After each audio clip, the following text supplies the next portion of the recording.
All right. Good morning. Good morning, everyone. We are starting. Welcome to the webinar. We're just dealing with admitting people to the webinar. So yeah, I think people are joining webinar. We have quite many participants today.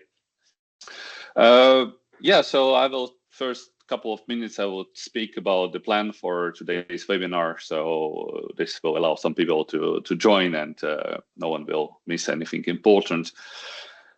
So today's webinar, this presentation will aim to update you, our stakeholders, about the relevant changes in REDIII in comparison to REDIII when it comes to our technical solution, how SBP approaches EU RED scheme. In particular, how we are going to update, amend our region document, this core document where we describe RED requirements. This webinar will also answer questions about timelines, about some potential impact on the scheme, action plan we have, and what could be the next steps. So we are looking forward to have insightful session with you today. My name is Roman Palechenko. I'm the assurance manager at SBP, and I will be leading this session today in terms of presenting the materials and also answering your questions later. My colleagues, Alex and Lucas, they are also attending this webinar, and they will help me to moderate Q&A session. So before we start, a couple of housekeeping rules. So you should be familiar with them from our previous webinars. We will do something similar. The webinar is being recorded. It will be available next week on our YouTube channel. So if someone from your team couldn't join it today, they will be able to watch it again on YouTube next week. We will send the link to all the participants once it is published. Please note that cameras and microphones are disabled during the webinar. The webinar will consist of presentation, which will take approximately half an hour or maybe 40 minutes. And then after that, the remaining of the hour we will use for Q&A session.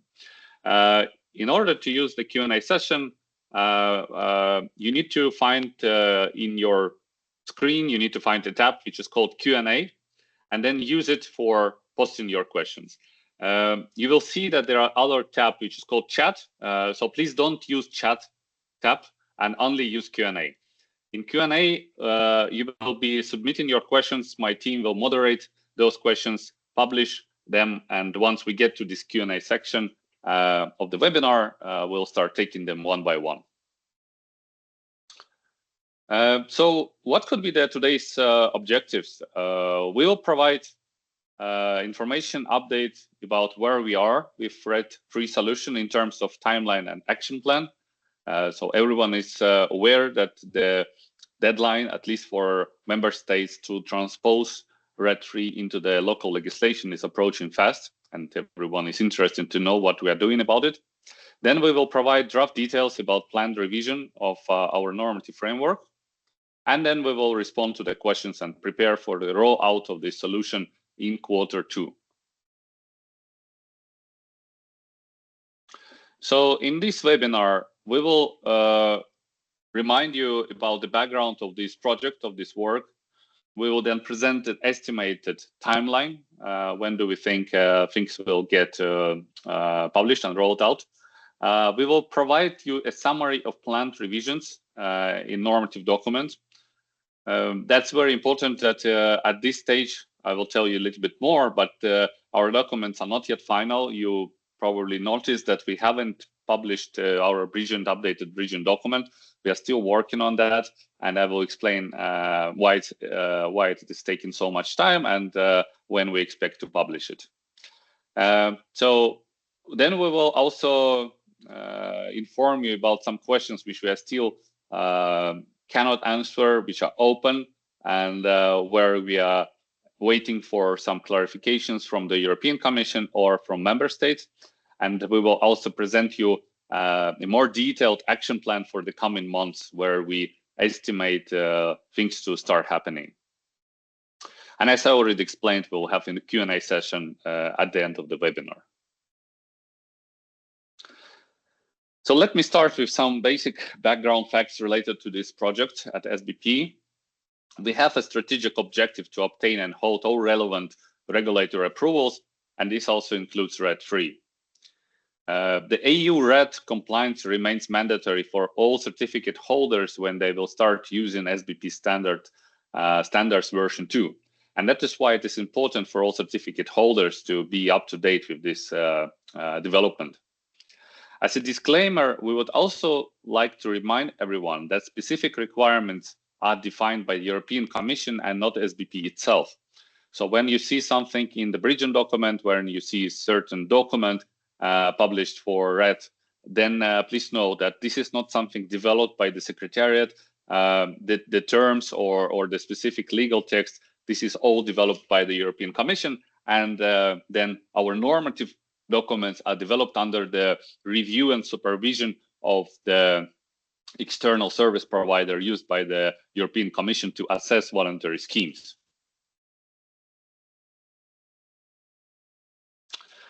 Timeline. So the directive itself, the revised directive, was officially published in October 31st, 23. As per standard procedure, directive came into force 20 days after. Then the next important deadline is that by 21st of May this year, member states shall implement the necessary laws, regulations, and administrative provisions to ensure compliance. So they need to transpose this into their local legislation. We think that the same timeline likely applies to voluntary scheme reassessment by the European Commission. So currently, voluntary schemes are in the process where European Commission is asking us to submit revised documents, and they are doing the review of those documents to update their recognition. We were told that we will not get a new recognition. It will not be like a totally new recognition where they need to consult member states, and it takes quite some months. This process should be a little bit more simplified, and the existing recognition will be just updated. Then the transition period of X months from SBP REDIII documentation publication timeline, the date, will be defined. And in the next slide, I will tell you a little bit more about this timeline. So the publication timeline is subject to review and approval by European Commission, but it is expected to happen in Q1 this year. So as often happens, I just received an assessment report from European Commission last night, I think around 10 p.m., where they did an assessment of our submissions, which we sent to them last November. So we updated our normative documents, our bridging document, sent it in November, and now we received an assessment. I quickly managed to look at it this morning, and I see that there are no major gaps. There are a couple of things, few paragraphs in the bridging document which we need to amend. It doesn't affect the content of the document, I think the meaning of the document, but European Commission and their contractor basically proposes a slightly different text or slightly modified text. As I said, it doesn't change the meaning that much. But we will need to do it next week. It will probably take us maximum couple of hours so that we can send it back to the European Commission, and then hopefully within the reasonable time, we expect Q1, we should get all those gaps closed, and our recognition should be updated. However, then we had this question like, when do we make this document mandatory? So imagine if we publish revised documents for REDIII, we publish them on 1st of April or in the middle of March. Then normally we would give companies 6 or 12 months to update their systems. So those of you who are using REDIII, so who already have this bridging document in their scope, then you would receive 6 to 12 months time to update your systems to be in compliance. Usually the compliance is checked by certification bodies during the regular audit. So you update your documentation, but this is being checked by the certification bodies when they come to your audit. However, why I do have it as yellow here is that we are still in discussions and we are receiving emails all the time from different stakeholders who are trying to understand when does directive actually apply to operators. We have this deadline of 21st of May 25 for member states to transpose it into the local legislation. However, it's still unfortunate and not fully clear when operators in the EU will need to have material REDIII compliance, so to say, and that also is related to systems like ETS. So unfortunately, we made some changes this morning. So we changed from something more defined to this undefined X months, and we will need to spend few more weeks, I think, analyzing this situation, and then we'll separately inform all the stakeholders about what will be the timeline for starting using the updated documents. However, I think I would recommend to plan 6 to 12 months to start preparing that once we publish the documents, maybe next month, maybe in March, but during Q1, then you will have 6 to 12 months to update your documents. We have a situation where it could happen that, and we don't want to speculate, but it could happen that the REDIII will become effective for certain operators in the EU faster than that. So in this situation, we will have two types of timelines. We will have timeline where we as a certification scheme require all the relevant certificate holders to update their systems within a certain timeline, which can be, let's say, as 6 or 12 months. However, by the local legislation or by the member states' expectations, you will need to comply much faster. So then the certificate holder may need to update their systems much faster, and they will need to also analyze whether the involvement of certification body will also be necessary. So unfortunately, today I can't tell you exactly what you can expect, what kind of timeline for the transition. However, I can promise that we are doing our best to publish documents as quickly as we can. As I said, subject to the review by European Commission, and if it happens, so currently our objective is to release documents as quickly as possible, and then you will be informed soon after what will be the timeline for actual transition. Yes, so here I will give you some summary of changes. Many of you are probably aware, and there were a lot of different information on the internet and different mailing lists about the impact of the REDIII and what is the content. So I will just provide you a rather high-level summary of the changes. The final changes you will be able to see once we publish our documents. So first of all, we are introducing a new claim. This is not directly required or dictated by the REDIII document, but we are trying to simplify our system and also looking a little bit what other schemes are doing. And we are introducing a new type of claim, which we will call SBP EU RED compliant, and the claim itself won't have the number in it. I will say a few more words in the next slide about that.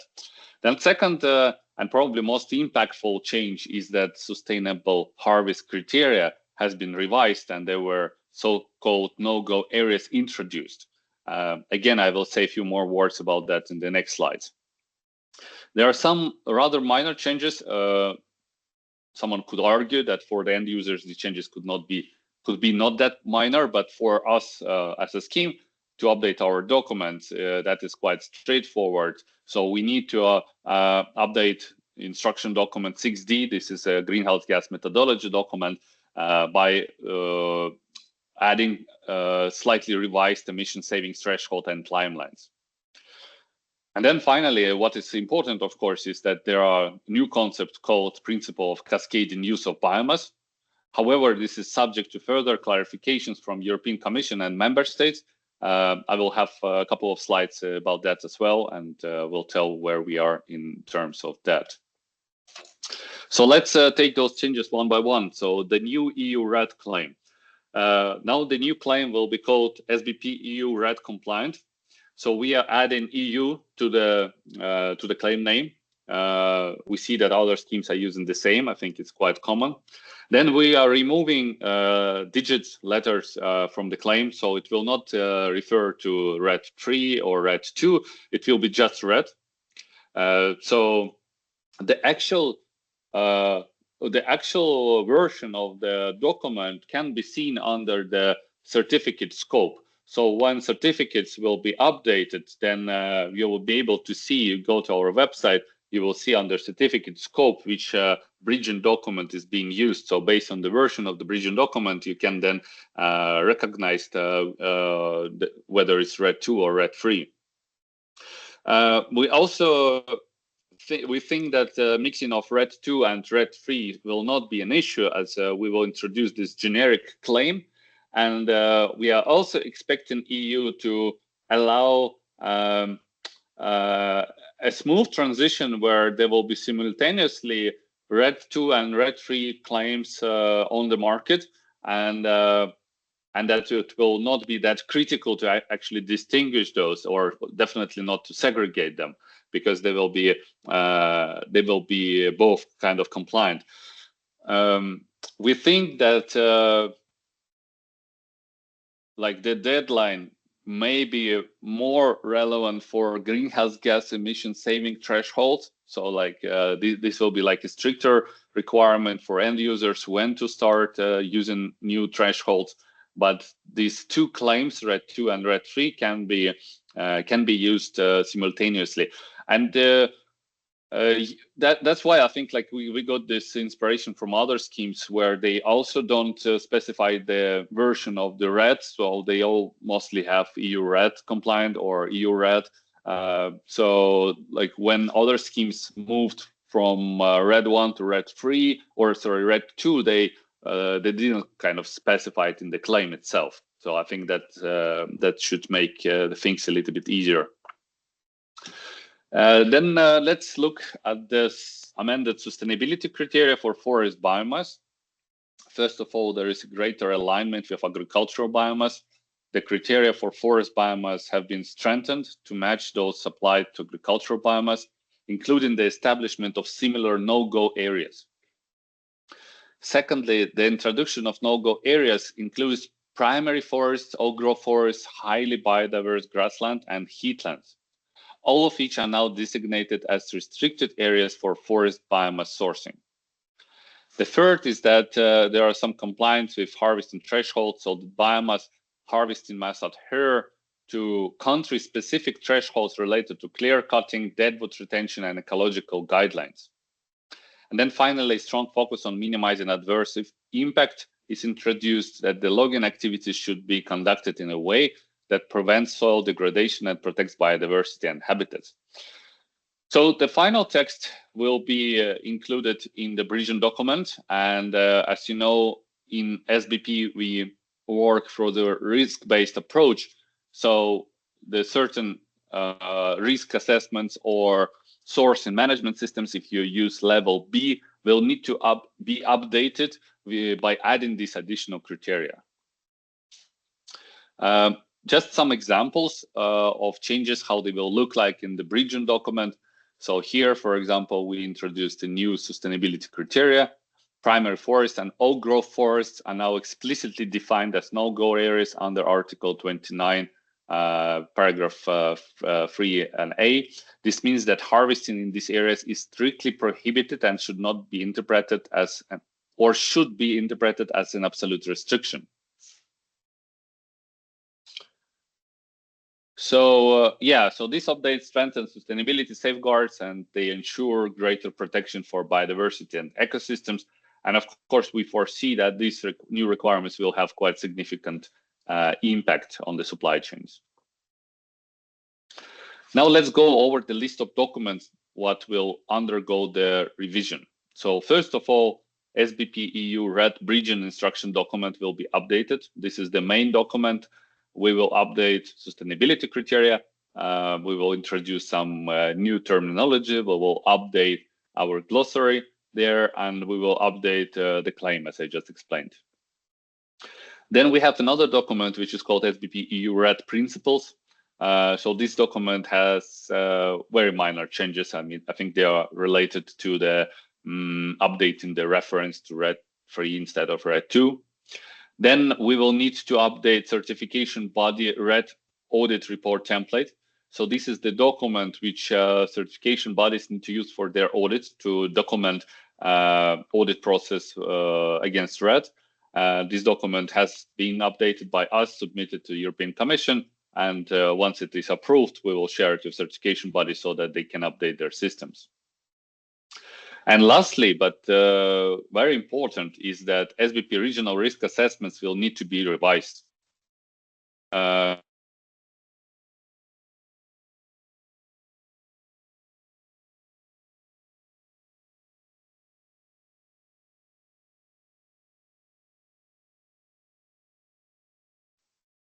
Hello, it should take less than a minute.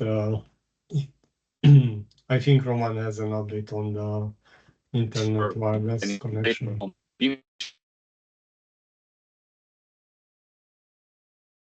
You can imagine that updating those documents is, yes, I can hear you, everyone. I just had my morning disconnect of the internet, which I'm getting every day at more or less this time for some reason. Okay, thank you.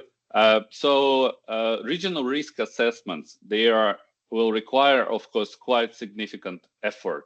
So you know that we have published regional risk assessments for Baltics, for Denmark. We are working on Canada, we work on US, Vietnam, and in all those regional risk assessments, we have an annex which is dealing with REDIII.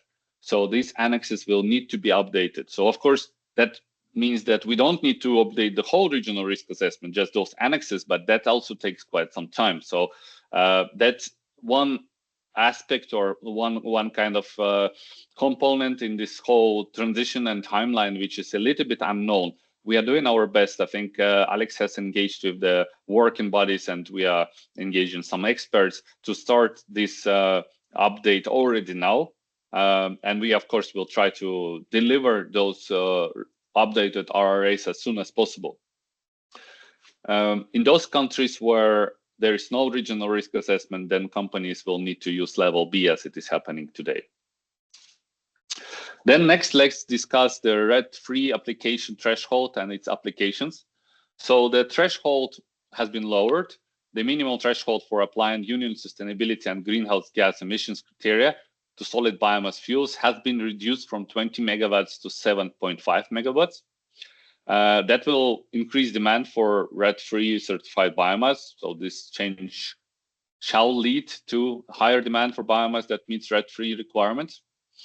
And then amendments will need to be done in SBP REDIII documentations. As a result, we will need to update instruction document 6D. And then we are getting to some open questions. So SBP will work further to get answers to the following question. So the one question is that local definitions for primary and agroforest shall be used. So when we are talking about those no-go areas, the prohibition is quite straightforward. However, the definition of what is primary forest or agroforest can be local. European Commission does have their own definitions. So they have definition for primary forest. We just received the report, which I received last night, has a new, I think it's new definition for agroforest. So they are saying if local definition is not available, then the following definition shall apply, and I can read it to you. A forest stand or area consisting of native tree species that have developed predominantly through natural processes, structures, and dynamic dynamics normally associated with late development phases in primary and undisturbed forests of the same time. So signs of former human activities may be visible, but they are gradually disappearing and too limited to significantly disturb natural processes. So Commission provides us a generic definition, which can be used in case there is no local definitions. However, we are aware of countries which may face some challenges with this specific no-go area limitations, and to our knowledge, those countries do have national definitions or provincial definitions of the primary and old-growth forests. So the second open topic is that the review by European Commission. I already mentioned we are doing our best to receive this approval as quickly as possible. It is not approved, it is not completed today, but we are expecting this to be completed in Q1 this year. And then finally, and it's actually a super important topic and everyone is very excited about it, this is cascading. So cascading use of biomass. This topic has not been included in the updated EU REDIII region document in the draft, as member states are still in the process of defining the implementation. So the assessment protocol, which we received from the European Commission and Guidehouse to update our systems, this assessment protocol, it's like a checklist. So this checklist didn't include anything about cascading at all. And probably this is because cascading is implemented on the member state level. Member states are still thinking about how it should be applied. There's a lot of unknowns. And that's why in this kind of, at this stage, when we will publish our updated region document later in Q1, there will be nothing about cascading. So we were not asked by the Commission to include it in our system document. So our EU REDIII claim will not need to deal with cascading at this point. However, I will say a few words about cascading in the next slide. So for those of you who may not be very familiar with this topic, I would like to summarize the principle of cascading use of biomass as it is outlined in REDIII 3. So bioenergy policies are now aligned with cascading use principle, which prioritize material use over energy use. So this aims to enhance resource efficiency and promote sustainable circular bioeconomy. This approach ensures fair access to biomass for developing high-value-based solutions while maintaining sustainability. The member states are encouraged to take into account sustainable biomass supply, national forest carbon sinks ecosystems, and waste hierarchy principles when designing bioenergy support schemes. The use of wood biomass should be maximized for its highest economic and environmental value. The support schemes should target feedstocks that minimize market distortions and avoid unsustainable bioenergy practices, while also supporting biodiversity and climate objectives. At the same time, it is essential to recognize national specificities, allowing member states flexibility in designing support schemes that reflect local conditions. So derogations from cascading use principle will be permitted in justified cases, such as when energy security is at risk, particularly in severe cold conditions, or where no industries or processing facilities exist to create higher value products from available biomass. So this whole framework seeks to balance resource efficiency, sustainability, and energy security while allowing the necessary flexibility for national implementation. So that is theoretical background of cascading use of biomass. The practical normative requirements are not yet established. That's why we are not yet able to even start integrating it into our system. However, we did some thinking, and we were discussing internally at the Secretariat how could the cascading principle work in SBP. And this is currently just an idea, draft idea. It's not the plan for actual implementation, but considering what is happening, what discussions are being taken, and then how our system works. And of course, an objective to try to help all the stakeholders, including biomass producers and biomass end users, to comply with these new requirements. We are thinking about certain steps. So SBP will develop an instruction document which will outline the expectations for applying standard 1 indicator 331 when it speaks about cascading. So we will try to clarify a little bit more what we are actually expecting when we work with cascading requirements. Then, of course, we are waiting that the cascading principle is clearly defined and explained by the EU member states. So that is the piece of puzzle which is currently missing. Then we assume that each member state will determine how to implement the cascading principle based on national conditions, including whether derogations will be necessary and will be issued. Then SBP, assuming this is all happening and it is clear and we have this input from relevant member states, we will then establish a library of national cascading requirements, incorporating specific frameworks, such as, for example, Danish or Dutch cascading criteria. Don't take it directly. These are just our imagination. There's obviously no document called Danish cascading criteria or Dutch cascading criteria, but having experience with Dutch scheme for SD+ and some other local national legislation kind of expectations, we think that it will end up in some kind of document, in some kind of criteria in different member states about how do they deal with cascading. So we will then try to create a library. We don't know exactly the format of this library, but it will be something like the list of different cascading criteria for different member states.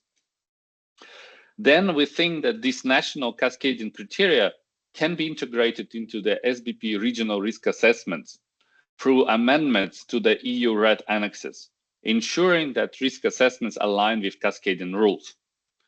So then, for example, how it will look like, you will have to, let's say, again, an example like why we're mentioning Danish and Dutch here, because these two member states in the past showed like to be very proactive in developing those national criteria and starting using REDIII directives. So we are thinking that there will be, let's say, Danish criteria and there will be Dutch criteria. And then if the biomass producer decides to comply with certain national cascading criteria, for example, they want to deliver material to Danish or Dutch market, then they will need to include this in their supply base evaluation. So they will, after we update regional risk assessment, we will assess the risk. Let's say if we take United States, like we will try to assess the risk that of violating Danish cascading criteria or violating Dutch cascading criteria. So they will be lower specified risk. And then biomass producer will have the possibility to take this document, put it into their system, update their supply base evaluation, of course, probably do maybe scope certificate scope expansion, will need to work with the certification body, but then get it under the scope of the certificate. So finally, biomass producers will decide whether to comply with the requirements, and then this data can be attached to SBP EU REDIII compliant claim in the DTS system.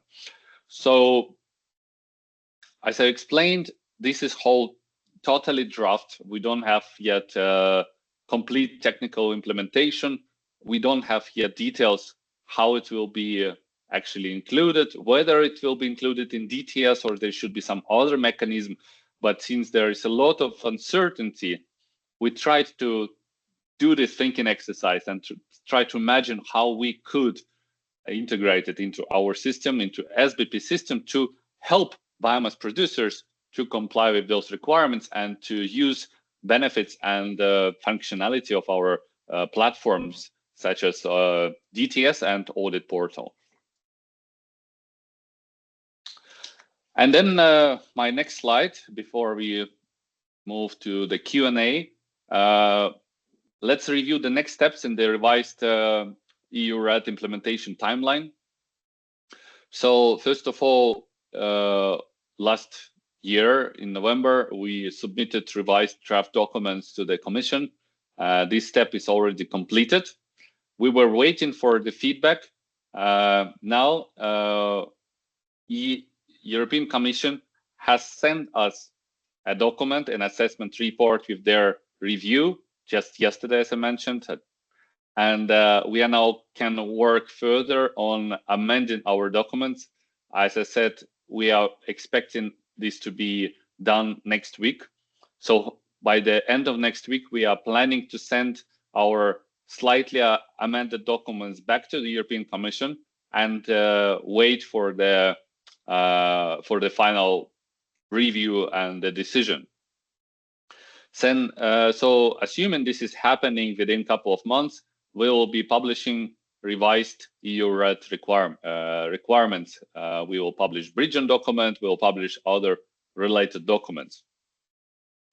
Then certificate holders will need to update their systems.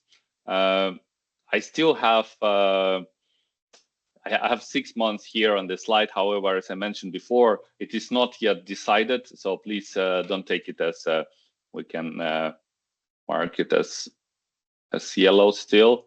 So the 6 months, it's not yet decided. We will inform all the stakeholders in coming weeks, hopefully about what will be the actual timeline.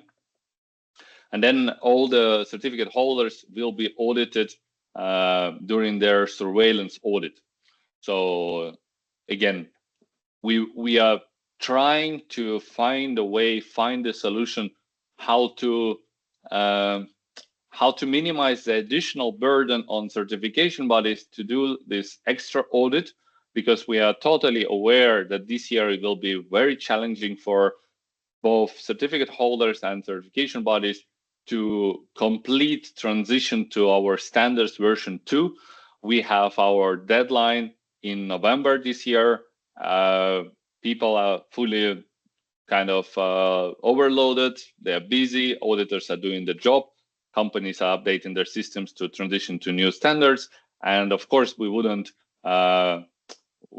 want to bring this additional workload to start updating the systems for this EU REDIII update. However, at this point, it is not yet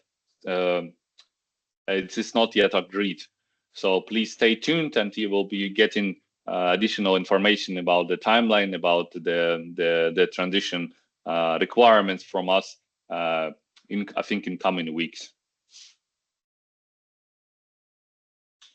So now we would like to open the floor for any questions which you may have. We covered a lot of important information.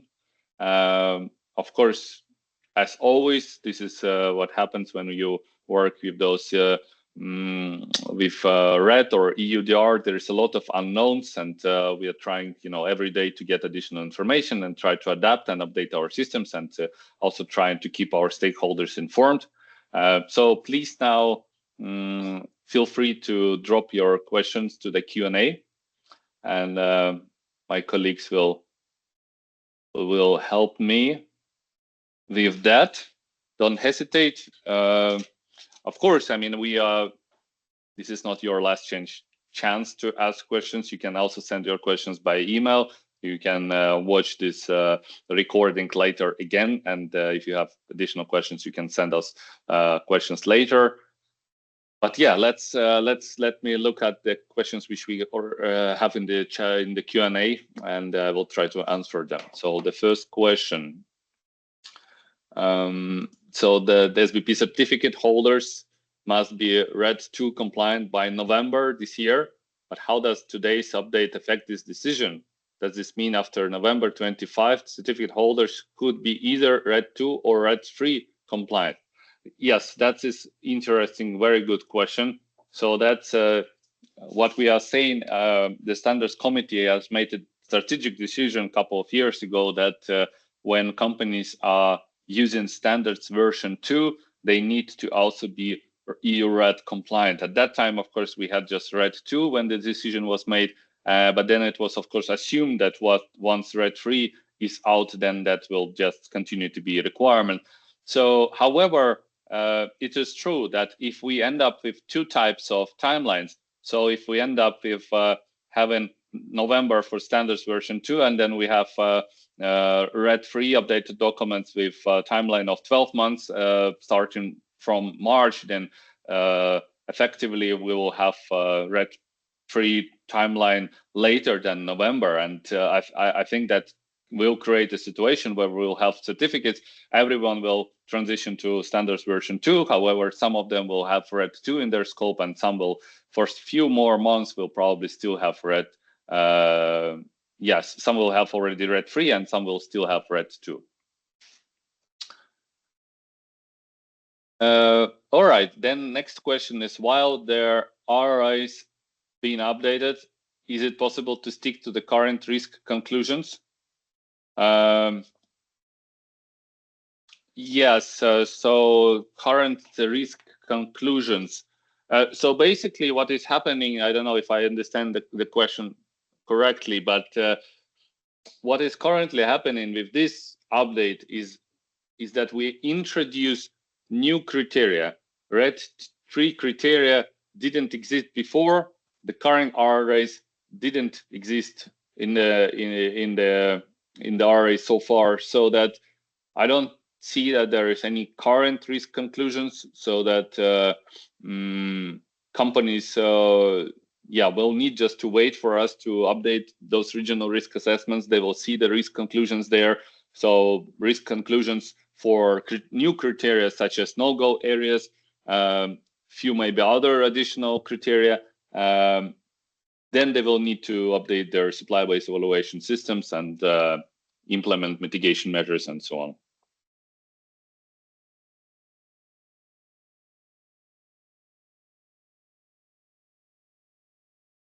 All right. Yeah, I mean, yeah, please write questions. Let me see.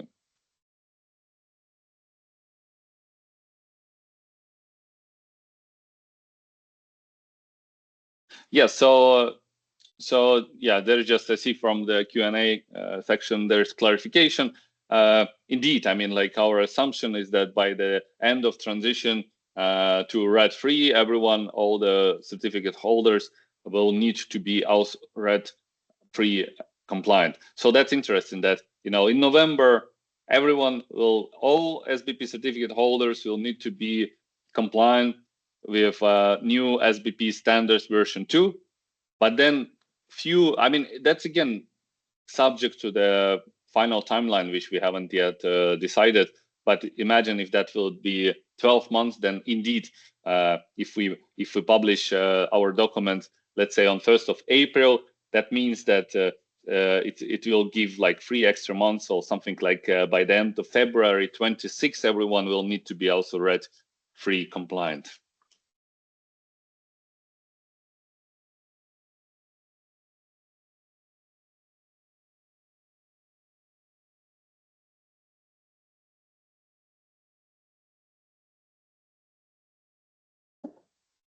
Maybe a reminder for anyone who's interested in asking questions, just go to the Q&A tab, should be at the top of your screen, and there you can enter and post your questions.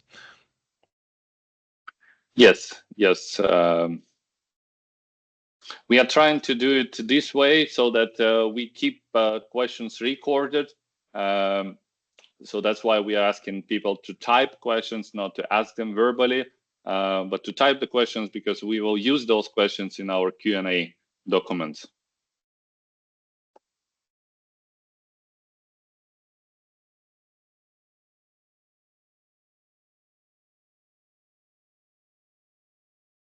I mean, maybe if it helps actually, or that would definitely actually help us, if you, as a certificate holder, if you could maybe write not even the question, but you could also write, I think, the comment. What do you think about this transition? Like, so based on your experience from your country, if you are in EU, in your member state country, what do you think is your local expectation with regards to the timeline, like when you think when your market will need to start asking or start accepting only red-free material. So that's, of course, we hear some information from the market. We know that in some countries, even though they are transposing it into the legislation by the 21st of May, actually, I think they are telling their operators that they will need to be, the operators or the biomass producers, the end users will need to be in compliance with red-free by the end of 25. So let's say from 1st of January 2026, they will need to be able to demonstrate that they are now working with red-free biomass. But that's it. Again, that's something which we just heard in some meetings, and we don't have any written document. So if anyone has anything to share with us, please do so. And you can also always send this information by the email so that it will help us to decide on the timeline. Also, those who will need to comply with the requirements, because we see that there is always different workload, so to say, between producers and end users. So producers will be the ones who will actually need to implement those updated bridging documents, and then end users, even though they will also have some greenhouse gas related requirements and new requirements, they are on the receiving end, so they arguably have less workload in relation to red-free.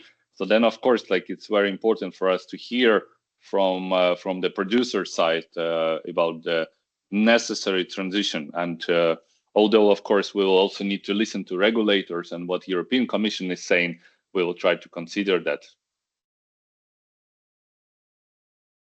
All right, so that's interesting. So, like, what is the role of the cascading working paper is? Yeah, there were a lot of excitement after we published this working paper.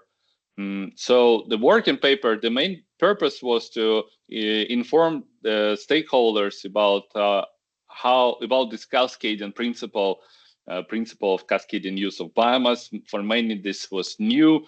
European directives are not very simple documents to understand and read. So we try to, our experts, Chris, our greenhouse gas expert, carbon expert, he basically spent a lot of time analyzing the directive and putting the puzzles together, trying to propose some flow charts, how this could be implemented. So to translate the text into something more visual.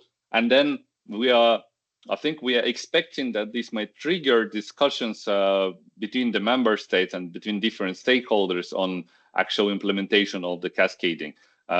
We feel that our own role in that is not that we are making the policy or that we want to impact the actual implementation of cascading principle, but rather to inform based on what we think the directive is saying, and then present it in this working paper format so that everyone can basically start a discussion there, and then we will eventually, we hope it will help us to get some more guidance or more clearer requirements or interpretations. So this paper is not normative at all. It's not a guidance document. It's rather a discussion paper.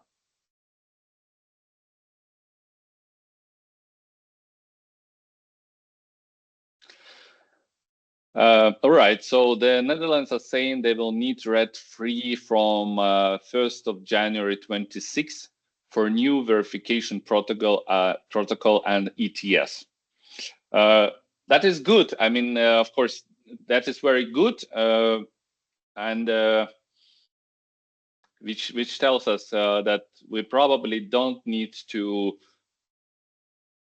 not stress too much about this 21st of May date, and companies will have a little bit more time. Everyone, I think, tries to be reasonable, and obviously, since documents are not yet published, then it's hard to expect everyone to have red-free biomass on the market just in a few months. So that sounds reasonable. I think in this case we would again, thinking out loud, we will probably have this 12 months timeline for transition, and then of course we will leave it to the biomass producers, those who need to deliver material to Netherlands from 1st of January 26. They will need to do their job a little bit faster and get their certificates updated a little bit faster. Then the next question is, do you see the no-go area requirement having a big impact for certification bodies? How is the RRA for British Columbia going to deal with this? Yeah, that's a good question. So that Canada is obviously one place where this may have quite significant impact. We will be launching the process of updating the RRA for British Columbia by amending the criteria in the REDIII annex. And then that question I would rather direct maybe to Alex, who will then work with the working body or experts to try to actually assess the risks in relation to no-go areas for British Columbia in this case. And of course, like what will be important here is that we will need to figure out local definitions of those no-go areas, primary forest and old-growth forest. So that will determine, of course, like first we will need to figure out the definitions, and then we will need to assess the risk. At this point, we don't yet have full kind of information what it will make basically, like, and what challenges it will cause and so on.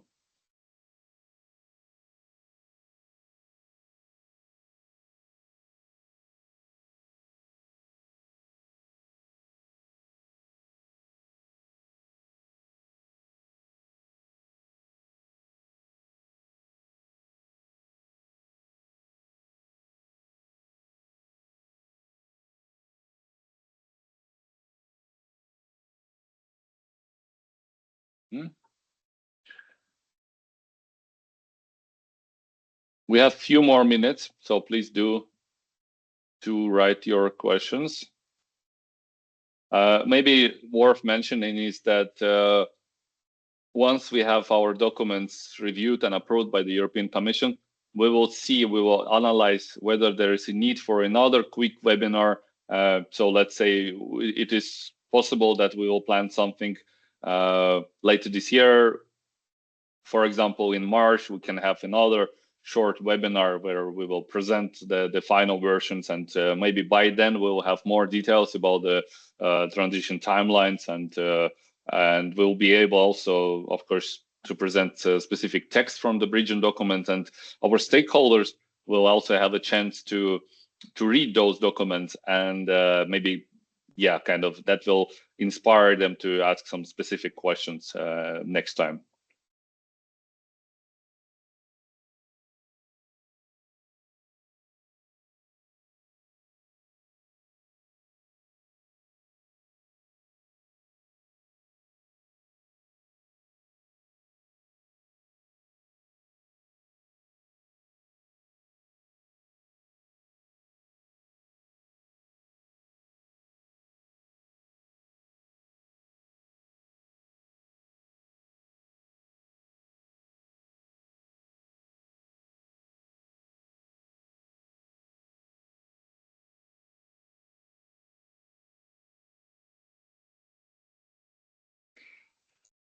All right. I don't see any more questions coming.